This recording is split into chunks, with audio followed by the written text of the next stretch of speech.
ಇಲ್ಲಂತೂ ಭಾರಿ ದೊಡ್ಡ ರಾಜಕೀಯ ಸಂಚಲನವೇ ಉಂಟಾಗ್ತಾ ಇದೆ. ಹಲವು ದಿನಗಳಿಂದಲೂ ಕೂಡ ಕಾಂಗ್ರೆಸ್ನಲ್ಲಿ ಒಂದ್ ಕಡೆ ಬಣ ರಾಜಕೀಯ, ಮತ್ತೊಂದ್ ಕಡೆ ಸಿಎಂ ಕುರ್ಚಿಯ ಚದುರಂಗದಾಟ ಬಹಳ ಜೋರಾಗಿ ನಡೀತಾ ಇರುವುದನ್ನ ನಾವೆಲ್ಲರೂ ಕೂಡ ಗಮನಿಸ್ತಾ ಇದ್ದೀವಿ. ಇಂತಹ ಸಂದರ್ಭದಲ್ಲಿ ಎರಡೂವರೆ ವರ್ಷ ಒಬ್ಬರು ಸಿಎಂ ಅನ್ನುವಂತಹ ಮಾತುಗಳು ಕೂಡ ಕೇಳಿ ಬರ್ತಾ ಇರುವಂತಹ ಸಂದರ್ಭದಲ್ಲೇ ಡಿಕೆ ಶಿವಕುಮಾರ್ ಅವರು ಮುಂದಿನ ದಿನಗಳಲ್ಲಿ ಸಿಎಂ ಆಗ್ತಾರೆ ಅನ್ನುವಂತಹ ಮಾತುಗಳು ಒಂದು ಅವರ ಕಡೆಯಿಂದ, ಅವರ ಪಕ್ಷದಿಂದ ಆದ್ರೆ ಮತ್ತೊಂದು ಕಡೆ ವಿಪಕ್ಷ ಸ್ಥಾನದಿಂದಲೂ ಕೂಡ ಆ ಮಾತುಗಳು ಕೇಳಿ ಬರ್ತಾ ಇದೆ. ಹಾಗಾದ್ರೆ ಅಧಿಕಾರದ ಚುಕ್ಕಾಣಿ ಹಿಡಿಯೋದಿಕ್ಕೆ ಡಿಕೆ ಶಿವಕುಮಾರ್ ಅವರು ಏನೆಲ್ಲ ರಣತಂತ್ರವನ್ನ ಮಾಡ್ತಾ ಇದ್ದಾರೆ, ಯಾವ ರೀತಿಯಾಗಿ ಡಿಕೆ ಶಿವಕುಮಾರ್ ಅವರು ಮಾಸ್ಟರ್ ಪ್ಲಾನ್ ಅನ್ನ ಮಾಡಿದ್ದಾರೆ, ಪಕ್ಷದಲ್ಲಿ ತನ್ನ ಶಕ್ತಿಯನ್ನ ಹೆಚ್ಚಿಸಿಕೊಳ್ಳೋದಿಕ್ಕೆ ಡಿಸಿಎಂ ಡಿಕೆ ಶಿವಕುಮಾರ್ ಅವರು ಮಾಸ್ಟರ್ ಪ್ಲಾನ್ ಅನ್ನ ಮಾಡ್ತಾ ಇದ್ದಾರೆ. ಆ ಮಾಸ್ಟರ್ ಪ್ಲಾನ್ ಅನ್ನ ಒಂದೊಂದಾಗಿ ಈಗಾಗಲೇ ಅವರು ಯಾವ ರೀತಿಯಾಗಿ ಬೇಕು, ಎಲ್ಲೆಲ್ಲಿ ಏನೇನು ಮಾಡಬೇಕು ಅನ್ನುವಂತಹ ರೀತಿಯಲ್ಲೂ ಕೂಡ ವರ್ಕೌಟ್ ಮಾಡ್ತಾ ಇದ್ದಾರೆ. ಅದೇ ಕಾರಣಕ್ಕಾಗಿ ಡಿಕೆಶಿ ಸೈಲೆಂಟ್ ಗೇಮ್ ಅನ್ನ ಮಾಡ್ತಾ ಇದ್ದಾರೆ. ಆ ಸೈಲೆಂಟ್ ಗೇಮ್ ಏನು, ಯಾವ ರೀತಿಯಾಗಿ ವರ್ಕ್ ಆಗತ್ತೆ ಅನ್ನೋದನ್ನ ನಾವು ಗಮನಿಸ್ತಾ ಹೋಗೋದಾದ್ರೆ, ಈಗಾಗಲೇ ಸಿದ್ದರಾಮಯ್ಯ ಅವರ ಬಣದವರು ಒಂದು ರೀತಿಯಲ್ಲಿ 5 ವರ್ಷಗಳ ಕಾಲ, ಇನ್ನು ಮುಂದಿನ 4 ವರ್ಷಗಳ ಕಾಲವೂ ಕೂಡ ಸಿದ್ದರಾಮಯ್ಯ ಅವರೇ ಸಿಎಂ. ಯಾಕಂದ್ರೆ CLP ಮೀಟಿಂಗ್ ಅಲ್ಲಿ ಆಗಿದೆ, ಅವರಿಗೆ ಶಾಸಕರ ಬೆಂಬಲ ಇದೆ. ಹಾಗಾಗಿ ಯಾರ ಬೆಂಬಲ ಇದೆಯೋ ಅವರೇ ಸಿಎಂ ಅನ್ನುವಂತಹ ವಿಚಾರವನ್ನ ಈಗ ಸಿದ್ದರಾಮಯ್ಯ ಅವರ ಬಣದವರು ಹೇಳ್ತಿದ್ದಾರೆ. ಈಗ ಪರಮೇಶ್ವರ್ ಅವರು ಕೂಡ ಇವತ್ತು ಕೊಟ್ಟಂತಹ ಹೇಳಿಕೆ, ನಿನ್ನೆ ಅವರು ಆಡಿದಂತಹ ಮಾತು ಆಗೋದನ್ನ ನಾವು ಗಮನಿಸ್ತಿದ್ವಿ. ಡಿಕೆಶಿ ಬಣದಿಂದ ಯಾವ ರೀತಿಯಾಗಿ ಪ್ಲಾನ್ ಆಗ್ತಾ ಇದೆ ಅಂತ ಹೇಳಿದ್ರೆ, ಬಾಲಕೃಷ್ಣ ಅವರು ಕೊಟ್ಟಂತಹ ಹೇಳಿಕೆ ಇದೆಯಲ್ಲ, ಇದು ಮತ್ತೊಂದು ಮಜಲನ್ನ ಪಡ್ಕೊಂಡಿದೆ. ಹಾಗಾದ್ರೆ ಇಲ್ಲಿ ಸಿಎಂ ಕುರ್ಚಿಯನ್ನ ಬದಲಾವಣೆ ಮಾಡೋದಕ್ಕೆ, ಆ ಸ್ಥಾನವನ್ನ ಬೇರೆ ಕಡೆ ವರ್ಗಾವಣೆ ಮಾಡೋದಕ್ಕೆ ಎಲ್ಲಾ ತಯಾರಿಯು ಈ ಹಿಂದಿನಿಂದಲೇ ಆಗಿತ್ತಾ, ಆ ಕಾರಣಕ್ಕಾಗಿ ಇಂತಹ ಪ್ರಯತ್ನಗಳು ನಡೆದಿದೆಯಾ ಅನ್ನುವಂತಹ ಪ್ರಶ್ನೆಯನ್ನ ಹುಟ್ಟು ಹಾಕ್ತಾ ಇದೆ. ಇಲ್ಲ ಅಂತ ಹೇಳ್ತಾನೆ ಆ ರೀತಿಯ ಕಸರತ್ತುಗಳು ನಡೀತಾ ಇರೋದು. ಇದೇ ಕಾರಣಕ್ಕಾಗಿ ಈಗ ದಲಿತ ವಿಚಾರವನ್ನ ಇಟ್ಟುಕೊಂಡು ಈಗ ಒಂದು ಬಣ ಈಗ ಹೈಕಮಾಂಡ್ ಮೀಟ್ ಮಾಡೋದಕ್ಕೆ ಕೂಡ ತಯಾರಿಯನ್ನ ಮಾಡ್ಕೊಳ್ತಾ ಇದೆ. ಆದ್ರೆ ಇವೆಲ್ಲದರ ಮಧ್ಯೆ ನೀವು ಏನೇ ಮಾಡ್ಕೊಳ್ಳಿ, ನಾನು ಮಾತ್ರ ನನ್ನ ತಯಾರಿಯನ್ನ ಮಾಡ್ಕೊಳ್ತೀನಿ ಅಂತ ಹೇಳಿ ಡಿಕೆ ಶಿವಕುಮಾರ್ ತನ್ನ ಸೈಲೆಂಟ್ ಗೇಮ್ ಅನ್ನ ಮಾಡ್ತಾ ಇದ್ದಾರೆ. ಹಾಗಾದ್ರೆ ಆ ಗೇಮ್ ಏನು ಅಂತ ನಾವು ನೋಡ್ತಾ ಹೋಗೋದಾದ್ರೆ, ಈಗಾಗಲೇ ಅಧಿಕಾರ ಹಂಚಿಕೆಯ ವಿಚಾರ ಇದೆಯಲ್ಲ, ಎರಡೂವರೆ ವರ್ಷ ಸಿದ್ದರಾಮಯ್ಯ ಅವರು ಒಂದ್ ಕಡೆ ಆದ್ರೆ ಮತ್ತೊಂದ್ ಕಡೆ ಡಿಕೆ ಶಿವಕುಮಾರ್ ಅವರು ಸಿಎಂ ಆಗ್ಬೇಕು ಅನ್ನುವಂತಹ ಅಧಿಕಾರದ ಹಂಚಿಕೆಯ ಸೂತ್ರದ ಬಗ್ಗೆ ಕಾಂಗ್ರೆಸ್ನಲ್ಲೇ ಇನ್ನೂ ಕೂಡ ದ್ವಂದ್ವ ಇದೆ. ಯಾರು ಕೂಡ ಹೇಳ್ತಾ ಇಲ್ಲ ಅಲ್ಲಿ ಏನ ಆಗಿದೆ, ಆ ಒಂದು ಸಿಎಂ ಕುರ್ಚಿಯ ವಿಚಾರದಲ್ಲಿ ಕೈಗೊಂಡಂತಹ ನಿರ್ಧಾರ ಅನ್ನೋದು ನಾಯಕರುಗಳಿಗೂ ಕೂಡ ಗೊತ್ತಿಲ್ಲ. ಇಲ್ಲ ಅಂತ ಕೆಲವರು ಹೇಳ್ತಾ ಇದ್ರೆ, ಇಲ್ಲ 2.5 ವರ್ಷದ ನಂತರ ಡಿಕೆ ಶಿವಕುಮಾರ್ ಸಿಎಂ ಆಗ್ತಾರೆ ಅನ್ನೋದನ್ನ ಒಂದು ಬಣ ಹೇಳ್ತಾ ಇದೆ. ಅದೇ ಕಾರಣಕ್ಕಾಗಿ ಈಗ ಎಲ್ಲರಲ್ಲೂ ಇರುವಂತಹ ಗೊಂದಲ, ದ್ವಂದ್ವ.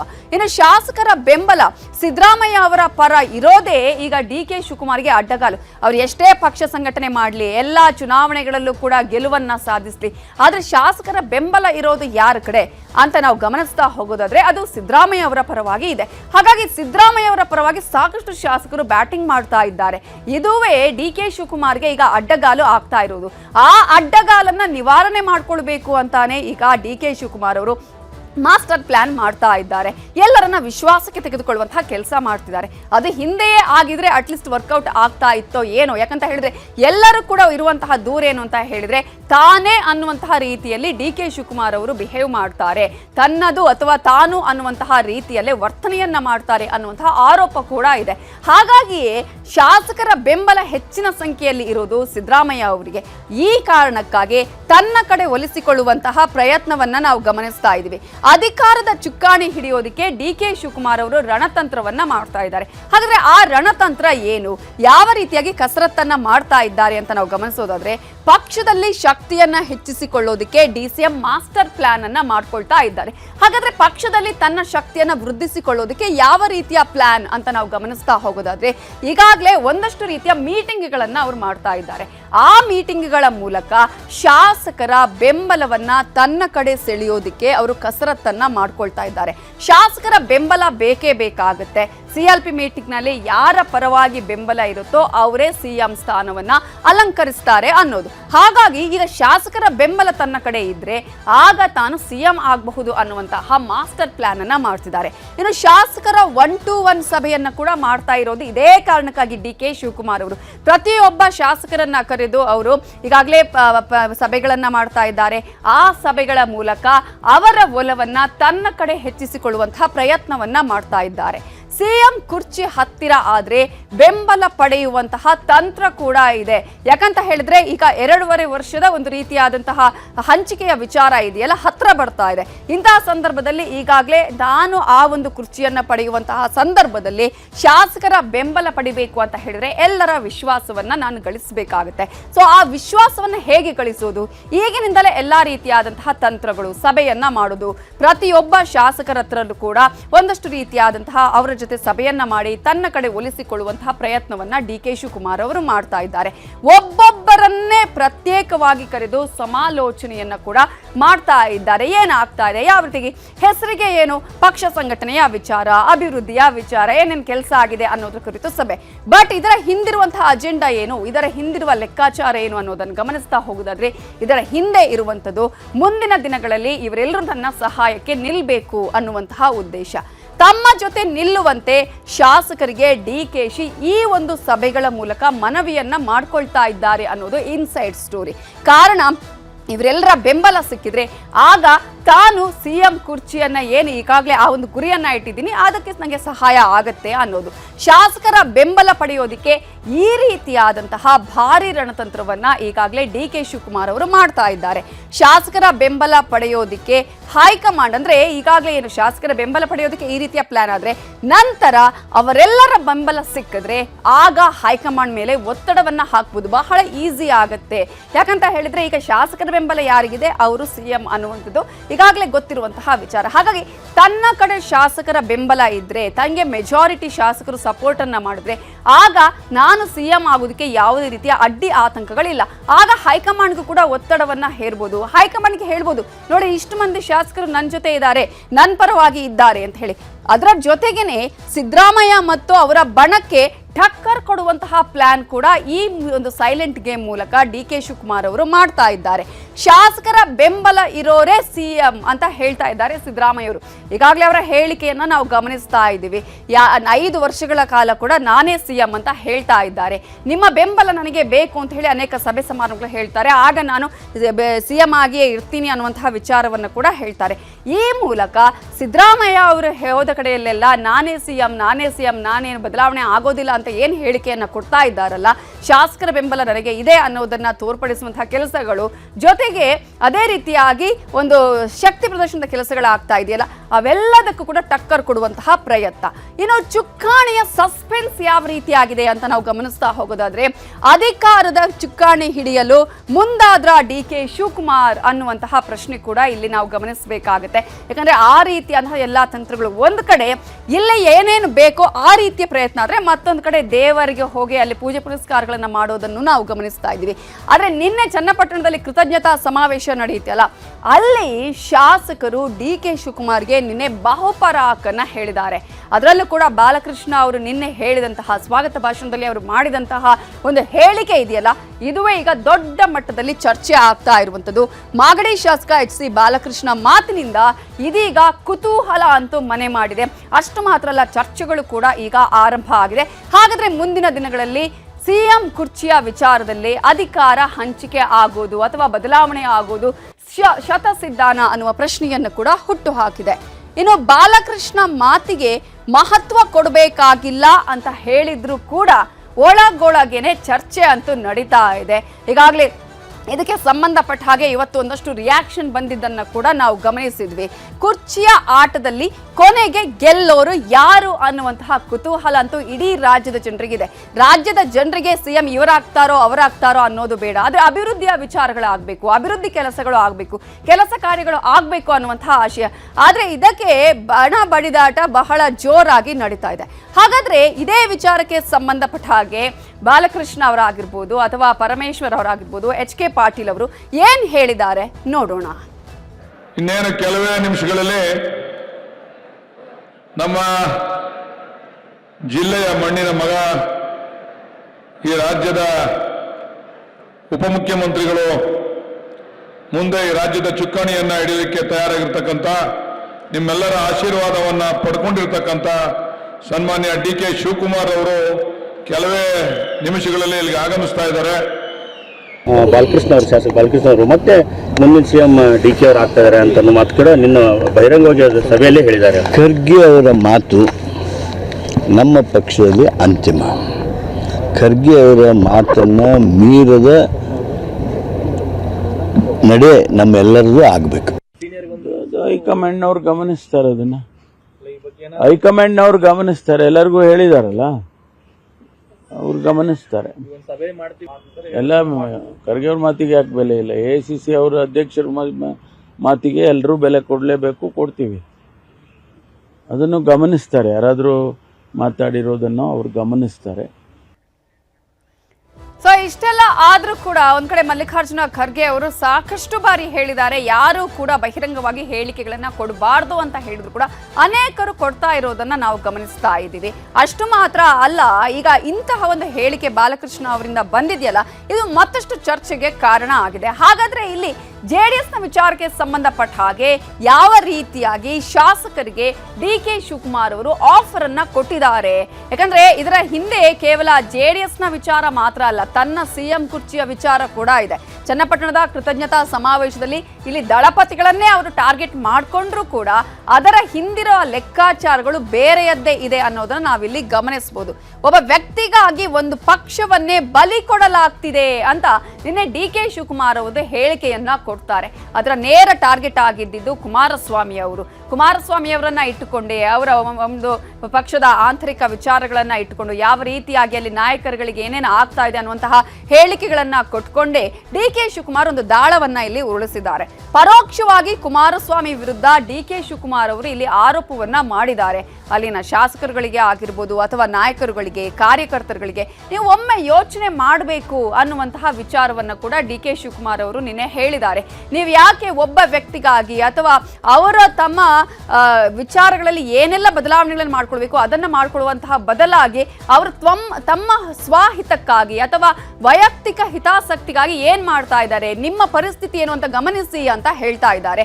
ಸೊ ಈ ಹಿನ್ನೆಲೆಯಲ್ಲಿ ನೀವೆಲ್ಲರೂ ಕೂಡ ಒಮ್ಮೆ ಯೋಚನೆ ಮಾಡಬೇಕು ಅಂತ ಹೇಳಿ JDSನ ನಾಯಕರಿಗೆ, ಕಾರ್ಯಕರ್ತರಿಗೆ ಸೂಚನೆಯನ್ನ ಕೂಡ ಕೊಟ್ಟಿದ್ದಾರೆ. ಸುಮ್ಮನೆ ಟೈಮ್ ವೇಸ್ಟ್ ಮಾಡ್ಕೋಬೇಡಿ, ನಮಗೆ ಸಹಕಾರ ಕೊಡಿ ಅಂತ DKಶಿ ಹೇಳಿರೋದಿದೆಯಲ್ಲ, ಇದು ಸಣ್ಣ ಮಾತಲ್ಲ. JDS ಕಾರ್ಯಕರ್ತರಿಗೆ CM DK ಶಿವಕುಮಾರ್ ಅಂದ್ರೆ DCM DK ಶಿವಕುಮಾರ್ ಅವರು ತಾನು CM ಆಗೋದಿಕ್ಕೆ ಯಾವ ರೀತಿಯಾಗಿ ಈ ಎಲ್ಲ ಪ್ಲಾನ್ಗಳನ್ನ ಮಾಡ್ಕೊಳ್ಬೇಕು ಅದರ ಮೂಲಕ ಆಹ್ವಾನವನ್ನ ಕೂಡ ಕೊಟ್ಟಿದ್ದಾರೆ. ಹಾಗಾದ್ರೆ ಇದೇ ವಿಚಾರಕ್ಕೆ ಸಂಬಂಧಪಟ್ಟ ಹಾಗೆ DK ಶಿವಕುಮಾರ್ ಹಾಗೇನೆ ಪರಮೇಶ್ವರ್ ಅವರು ಏನು ಹೇಳಿದ್ದಾರೆ ನೋಡೋಣ. ಒಬ್ಬ ಪ್ರತಿರೂಪ ಆಂಜನೇಯ, ಅದಕ್ಕೆ ಸಮಾಜ ಅವನ್ನ ಗುರುಸ್ತದೆ. ಹಂಗೆ ನಾವು ಸಮಾಜದಲ್ಲಿ ನೀವೆಲ್ಲ ಕೂಡ ಸೇವೆ ಮಾಡೋರಿಗೆ ನೀವು ಗೌರವನ ಕೊಡ್ತೀರಿ ಅನ್ನೋ ದೃಷ್ಟಿಯಿಂದ ನಮ್ಗೆಲ್ಲ ಸಹಕಾರ ಕೊಟ್ಟಿದ್ದೀರಿ. ಪಾಪ ಜನತಾದಳದ ಕಾರ್ಯಕರ್ತರು ಪಾಪ ಅವ್ರಿಗೆ ಹೇಳಬೇಕು, ಇನ್ಯಾಕೆ ಅವರನ್ನು ಇಲ್ಲಿ ಟೈಮ್ ವೇಸ್ಟ್ ಮಾಡ್ಕೊಳ್ಳೋದು ಬೇಡ. ಮುಂದಕ್ಕೆ ಬೆಂಗಳೂರು ದಕ್ಷಿಣ ಜಿಲ್ಲೆ ಇದಕ್ಕೆ ಒಂದು ಹೊಸ ರೂಪವನ್ನು ಕೊಡುವಂಥದ್ದು. ನೋಡಪ್ಪ, ನನಗೆ ಯಾವ JDS ಶಾಸಕರು ಬಗ್ಗೆ ನಾನು ಮಾತಾಡಿಲ್ಲ. ಬಹಳ ಜನ ಕಾರ್ಯಕರ್ತರಿಗೆ, ಜನತಾದಳ ಕಾರ್ಯಕರ್ತರಿಗೆ ಅವ್ರ ಭವಿಷ್ಯ ಅವ್ರು ನೋಡ್ಕೊಳ್ತಾ ಇದ್ದಾರೆ. ಲೋಕಲ್ ಅಲ್ಲಿ ಆಗ್ತಾ ಇಲ್ಲ ಅವ್ರಿಗೆ. ಯಾಕೆ ಎಷ್ಟು ದಿನ ಕಾಯ್ತಾರೆ ಕಾರ್ಯಕರ್ತರು? ಅವರೆಲ್ಲರೂ ಒಂದು ದಾರಿ ಬೇಕಲ್ಲ, ಒಂದು ನ್ಯಾಷನಲ್ ಪಾರ್ಟಿ ಬೇಕಲ್ಲ ಅವ್ರಿಗೆ. ಸೊ ಬೇಕಾದಷ್ಟು ಕಾರ್ಯಕರ್ತರು ಕೇಳ್ತಾ ಇದ್ದಾರೆ, ನಾವು ಸೇರ್ಕೊಳ್ತೀವಿ ಅಂತ ನಾನು ಹೆಸರು ಹೇಳಕ್ ಹೋಗುದಿಲ್ಲ. ಇಲ್ಲ, ಕಾಂಗ್ರೆಸ್ ಪಕ್ಷದಲ್ಲಿ ಅಧ್ಯಕ್ಷರು ಹೇಳಿಕೆ ಹೇಳಿದ ಮೇಲೆ ಅದಕ್ಕೆ ಒಂದು ಅರ್ಥ ಇರುತ್ತೆ. ಅವರು ನಮ್ಮ ಪಕ್ಷದ ಐಡಿಯಾಲಜಿ ಬಗ್ಗೆ ಯಾರು ಒಪ್ತಾರೆ ಅವ್ರನ್ನ ಸೇರಿಸ್ಕೊಳ್ಳೋದಕ್ಕೆ ಯಾರ್ದು ಅಬ್ಜೆಕ್ಷನ್ ಇರೋದಿಲ್ಲ. DK ಶಿವಕುಮಾರ್ ಇಷ್ಟೆಲ್ಲ ಪ್ರಯತ್ನಗಳನ್ನ, ಲೆಕ್ಕಾಚಾರಗಳನ್ನ ಹಾಕೊಂಡು ತನ್ನದೇ ಆದಂತಹ ಮಾಸ್ಟರ್ ಪ್ಲಾನ್ ಮಾಡ್ತಾ ಇದ್ರೆ ಸಿದ್ದು ಬಣ ಏನೆಲ್ಲ ರಣತಂತ್ರವನ್ನ ಹೆಣಿಬಹುದು, ಯಾವ ರೀತಿಯಾಗಿ ಈಗ ಪ್ಲಾನ್ ಅನ್ನ ಮಾಡ್ಕೊಳ್ಬಹುದು ಸಿದ್ದರಾಮಯ್ಯ ಅವರನ್ನೇ ಕಂಟಿನ್ಯೂ ಮಾಡೋದಿಕ್ಕೆ ಅಥವಾ ಇನ್ನು ಉಳಿದಂತಹ ಸ್ಥಾನಗಳಿಗೆ ಸಂಬಂಧಪಟ್ಟ ಹಾಗೆ ಗಮನಿಸೋದ್ರೆ DKಶಿ ಪರ ಬಹುಪರಾಕ್ ಅನ್ನುತ್ತಾನೆ ಸಿದ್ದು ಟೀಮ್ ಕೂಡ ಅಲರ್ಟ್ ಆಗಿದೆ. ಈಗ ಅಲ್ಲ, ಹಲವು ದಿನಗಳಿಂದ ಕೂಡ ಅಲರ್ಟ್ ಆಗಿ ಇಂತಹ ಒಂದು ಪ್ರಯತ್ನಗಳು ಆಗ್ತಾ ಇದೆ. ಕಾಂಗ್ರೆಸ್ನಲ್ಲಿ ದಲಿತ ಸಚಿವರು ಇದೀಗ ನಿಗಿ ಕೆಂಡಾಗಿದ್ದಾರೆ, ಕೊತ ಅಂತ ಕುದಿತಾ ಇದ್ದಾರೆ. ದಲಿತ ಸಮಾವೇಶಕ್ಕೆ ಬ್ರೇಕ್ ಹಾಕಿದ್ದಕ್ಕೆ ದೊಡ್ಡ ಮಟ್ಟದ ಆಕ್ರೋಶವನ್ನ ವ್ಯಕ್ತಪಡಿಸ್ತಾ ಇದ್ದಾರೆ. ಡಿಕೆಶಿ ವಿರುದ್ಧ ದಲಿತ ಮಿನಿಸ್ಟರ್ಸ್ ಈಗ ಆಕ್ರೋಶವನ್ನ ವ್ಯಕ್ತಪಡಿಸಿ ಯಾಕೆ ಅವಕಾಶ ಇಲ್ಲ ಅನ್ನುವಂತ ಪ್ರಶ್ನೆಯನ್ನ ಕೇಳ್ತಿದ್ದಾರೆ. ಇವತ್ತು ಅಥವಾ ನಾಳೆ ದೆಹಲಿಗೆ ದಲಿತ ಸಚಿವರು ತೆರಳ್ತಾರೆ. ಪರಮೇಶ್ವರ್ ಅವರು ಕೂಡ ಹೇಳ್ತಾ ಇದ್ರು, ನಾವಿನ್ನು ಕೂಡ ಯಾವ ದಿನಾಂಕ ಅಂತ ಹೇಳಿ ಫಿಕ್ಸ್ ಮಾಡಿಲ್ಲ ಅಂತ ಹೇಳಿ.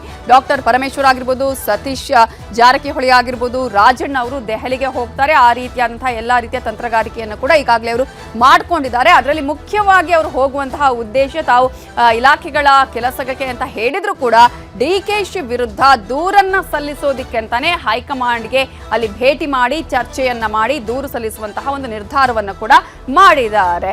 ಹಾಗಾದ್ರೆ ಈಗ ಡಿಕೆಶಿ ವಿರುದ್ಧ ದಲಿತ ಅಸ್ತ್ರವನ್ನ ಯಾವ ರೀತಿಯಾಗಿ ಪ್ರಯೋಗ ಮಾಡಬೇಕು ಅನ್ನೋದನ್ನ ನಾವು ಗಮನಿಸ್ತಾ ಹೋಗೋದಾದ್ರೆ ಅವರ ಪ್ಲಾನ್ ಏನು? ಇದರಲ್ಲಿ ದಲಿತ ಸಮಾವೇಶಕ್ಕೆ ಅನುಮತಿಯನ್ನ ಈಗಾಗಲೇ ಸಿಕ್ಕಿಲ್ಲ, ಅದಕ್ಕೆ ಆಲ್ರೆಡಿ ಅದನ್ನ ಕ್ಯಾನ್ಸಲ್ ಆಗಿತ್ತು. ಸೊ ಆ ಹಿನ್ನೆಲೆ ಅದಕ್ಕೆ ಅನುಮತಿ ಪಡೆಯುವಂತಹ ಒಂದು ಪ್ರಯತ್ನ.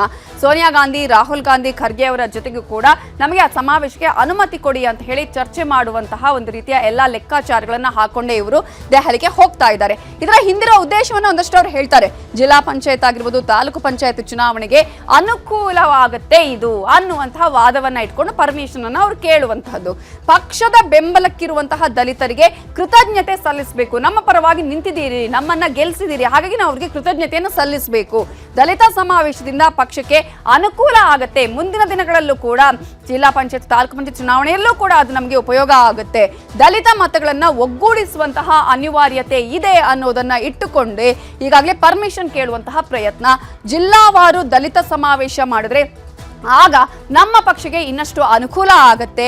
ಡಿಕೆಶಿ ವಿನಾಕಾರಣ ಸಮಾವೇಶಕ್ಕೆ ತಡೆಯನ್ನ ಹಾಕಿದ್ದಾರೆ, ಹಾಗಾಗಿ ನೀವು ನಮಗೆ ಪರ್ಮಿಷನ್ ಅನ್ನ ಕೊಡಬೇಕು, ಸಮಾವೇಶಕ್ಕೆ ಗ್ರೀನ್ ಸಿಗ್ನಲ್ ಕೊಡಬೇಕು ಅಂತ ಹೇಳಿ ಸೋನಿಯಾ ಗಾಂಧಿ, ರಾಹುಲ್ ಗಾಂಧಿ, ಮಲ್ಲಿಕಾರ್ಜುನ ಖರ್ಗೆ ಅವರಿಗೆ ಮನವಿ ಮಾಡ್ಕೊಳ್ತಾರೆ. ಹೈಕಮಾಂಡ್ ಈ ಮೂಲಕ ಡಿಕೆಶಿಗೆ ಮೂಗುದಾರ ಹಾಕುವಂತಹ ಪ್ರಯತ್ನ, ಅಂಕುಶವನ್ನ ಹಾಕುವಂತಹ ಪ್ರಯತ್ನವನ್ನ ಕೂಡ ಇಲ್ಲಿ ಮಾಡೋದನ್ನ ನಾವಿಲ್ಲಿ ಗಮನಿಸಬಹುದು. ಚಾರ್ಜ್ ಶೀಟ್ ಅನ್ನ ಹೇಗೆ ಹಾಕಬಹುದು ಈಗ ಡಿಕೆಶಿ ವಿರುದ್ಧ? ಈಗ ಸಿದ್ದರಾಮಯ್ಯ ಅವರ ಬಣದವರು ಅಥವಾ ಆಪ್ತರು ಅಂತ ನಾವು ಗಮನಿಸ್ತಾ ಹೋಗೋದಾದ್ರೆ ಪಕ್ಷದಲ್ಲಿ ಏಕಪಕ್ಷೀಯವಾಗಿ ಡಿಕೆ ಶಿವಕುಮಾರ್ ವರ್ತಿಸ್ತಾ ಇದ್ದಾರೆ. ಯಾರನ್ನು ವಿಶ್ವಾಸಕ್ಕೆ ತೆಗೆದುಕೊಳ್ತಾ ಇಲ್ಲ. ಕೆಪಿಸಿಸಿ ಅಧ್ಯಕ್ಷರನ್ನ ನೀವು ಕೂಡಲೇ ಬದಲಾವಣೆ ಮಾಡಬೇಕು, ಅಲ್ಲಿ ಬೇರೆ ಅಧ್ಯಕ್ಷರನ್ನ ನೀವು ಅವರಲ್ಲಿ ನೇಮಿಸಬೇಕು ಅನ್ನೋದು ಒಂದು ಕೂಗು ಅಂತ ಹೇಳಿದ್ರೆ, ಮತ್ತೊಂದ್ ಕಡೆ ಒಬ್ಬರಿಗೆ ಒಂದೇ ಹುದ್ದೆ ನಿಯಮ ಇದೆಯಲ್ಲ, ಈಗಾಗಲೇ ಮಲ್ಲಿಕಾರ್ಜುನ ಖರ್ಗೆ ಅವರು ಹೇಳಿದ್ದಾರೆ 1 man 1 post ಅಂತ ಹೇಳಿ, ಅದನ್ನ ನೀವು ಇಲ್ಲಿ ಕಡ್ಡಾಯವಾಗಿ ಪಾಲಿಸಿ. ಸಚಿವ ಸ್ಥಾನ ಆಗಿರ್ಬೋದು, ಅಧ್ಯಕ್ಷ ಸ್ಥಾನ ಆಗಿರ್ಬೋದು ನಿಭಾಯಿಸೋದು ಎರಡೆರಡಕ್ಕಷ್ಟೇ. ಯಾಕಂದ್ರೆ ದೊಡ್ಡ ದೊಡ್ಡ ಹುದ್ದೆಗಳು ಕೂಡ ಇದೆ. DCM ಆಗಿದ್ದಾರೆ, ಮತ್ತೊಂದು ಕಡೆ ಪಕ್ಷದ ಅಧ್ಯಕ್ಷ ಸ್ಥಾನ ಇದೆ, ಇನ್ನೊಂದು ಕಡೆ ಸಚಿವ ಸ್ಥಾನ ಇದೆ. ಇವೆಲ್ಲ ಕೂಡ ಅವರ ಬಳಿಯೇ ಇದೆ. ಒಬ್ಬರಿಗೆ ಕಷ್ಟ ಆಗುತ್ತೆ ನಿಭಾಯಿಸೋದಿಕ್ಕೆ. ಪಕ್ಷದ ಪರ ಇರುವಂತಹ ದಲಿತರ ಋಣವನ್ನ ತೀರಿಸಬೇಕಾಗಿದೆ ಅನ್ನುವಂತಹ ವಿಚಾರವನ್ನ ಇಟ್ಕೊಂಡೇ ಪರ್ಮಿಷನ್ ಕೇಳುವಂತಹ ಸಾಧ್ಯತೆ ಇದೆ. ದಲಿತ ನಾಯಕರಿಗೆ ಇಲ್ಲಿ ರಾಜ್ಯಾಧ್ಯಕ್ಷ ಸ್ಥಾನವನ್ನ ನೀಡಬೇಕು. ಇಲ್ಲಿ ಕೇವಲ ಅಧ್ಯಕ್ಷಗಿರಿಯ ವಿಚಾರ ಮಾತ್ರ ಬರೋದಿಲ್ಲ, ಜೊತೆಗೆ ಇಲ್ಲಿ ಕೆಪಿಸಿಸಿ ವಿಚಾರದ ಒಂದ್ ಕಡೆ ಆದ್ರೆ ಮತ್ತೊಂದು ಕಡೆ ಈಗಾಗಲೇ ನಾವು ಗಮನಿಸ್ತಾ ಇದ್ವಿ ಸಂಪುಟ ಪುನಾರಚನೆಯ ವಿಚಾರ. ಸತೀಶ್ ಜಾರಕಿಹೊಳಿ ಪರವಾಗಿ ಬ್ಯಾಟಿಂಗ್ ಮಾಡುವಂತಹ ಸಾಧ್ಯತೆ ಇದೆ ಇವರೆಲ್ಲರೂ ಕೂಡ. ಸೊ ಜಾತಿ ಜನಗಣತಿ ವರದಿಗೆ ವಿರೋಧವನ್ನ ಕೂಡ ಇಲ್ಲಿ ಮಾಡಲಾಗ್ತಾ ಇದೆ. ಒಕ್ಕಲಿಗರಾಗಿರ್ಬೋದು, ಲಿಂಗಾಯತರು ವಿರೋಧ ಮಾಡ್ತಿದಾರಲ್ಲ, ಆ ವಿಚಾರವನ್ನು ಇಟ್ಕೊಳ್ಳುವ ಸಾಧ್ಯತೆ ಇದೆ. ಪಕ್ಷವನ್ನ ಹಿಡಿತದಲ್ಲಿ ಇಟ್ಟುಕೊಳ್ಳೋದಕ್ಕೆ ಡಿಕೆಶಿ ಪ್ರಯತ್ನವನ್ನ ಮಾಡ್ತಾ ಇದ್ದಾರಲ್ಲಿ. ಅವರು ಎಲ್ಲರನ್ನು ಕೂಡ ಒಟ್ಟುಗೂಡಿಸಿಕೊಂಡು ವಿಶ್ವಾಸಕ್ಕೆ ತೆಗೆದುಕೊಂಡು ಹೋಗ್ತಾ ಇಲ್ಲ. ಡಿಕೆಶಿ ವಿರುದ್ಧ ಈ ಮೂಲಕ ಲಿಖಿತ ದೂರನ್ನ ಕೊಡೋದಿಕ್ಕೂ ಕೂಡ ಇವರೆಲ್ಲರೂ ಸಿದ್ಧತೆಯನ್ನ ಮಾಡಿಕೊಂಡಿದ್ದಾರೆ. ಜೊತೆಗೆ ಹೈಕಮಾಂಡ್ಗೆ ಈಗಾಗಲೇ ದೂರನ್ನ ಕೊಡೋದಕ್ಕೆ ಎಲ್ಲಾ ರೀತಿಯ ಪ್ರಯತ್ನವನ್ನ ಮಾಡ್ತಾ ಇದ್ದಾರೆ. ಇದು ಯಾಕಂದ್ರೆ ಒಂದು ಬಣ ಬಡಿದಾಟ ಇದೆಯಲ್ಲ, ಇದು ಅಷ್ಟು ಈಸಿ ಅಲ್ಲ ಅನ್ನೋದನ್ನ ನಾವಿಲ್ಲಿ ಗಮನಿಸಬೇಕಾಗುತ್ತೆ. ಹೈಕಮಾಂಡ್ ಇದನ್ನ ಯಾವ ರೀತಿಯಾಗಿ ನೋಡುತ್ತೆ, ಈಗಾಗಲೇ ಪರಮೇಶ್ವರ್ ಅವರು ಹೇಳ್ತಾ ಇದ್ರು, ಹೈಕಮಾಂಡ್ ಇದನ್ನ ಗಮನಿಸ್ತಾ ಇದೆ. ಸಾಕಷ್ಟು ಬಾರಿ ಈಗಾಗಲೇ ಹೈಕಮಾಂಡ್ ಹೇಳಿದೆ, ಯಾರು ಕೂಡ ಬಹಿರಂಗವಾಗಿ ಹೇಳಿಕೆಯನ್ನ ಕೊಡಬೇಡಿ ಅಂತ ಹೇಳಿ. ಮುಂದಿನ ದಿನಗಳಲ್ಲಿ ಈ ದಲಿತ ಅಸ್ತ್ರವನ್ನ ಇಟ್ಕೊಂಡು ಏನ್ ಮಾಡ್ತಾರೆ, ಯಾವ ರೀತಿಯಾಗಿ ಈಗ ಈ ಒಂದು ವಿಚಾರವನ್ನೇ ಇಟ್ಕೊಂಡು ಸಮಾವೇಶಕ್ಕೆ ಪರ್ಮಿಷನ್ ತೆಗೆದುಕೊಳ್ತಾರಾ ಅನ್ನೋದು ಕೂಡ ಕಾದು ನೋಡಬೇಕಾಗಿದೆ.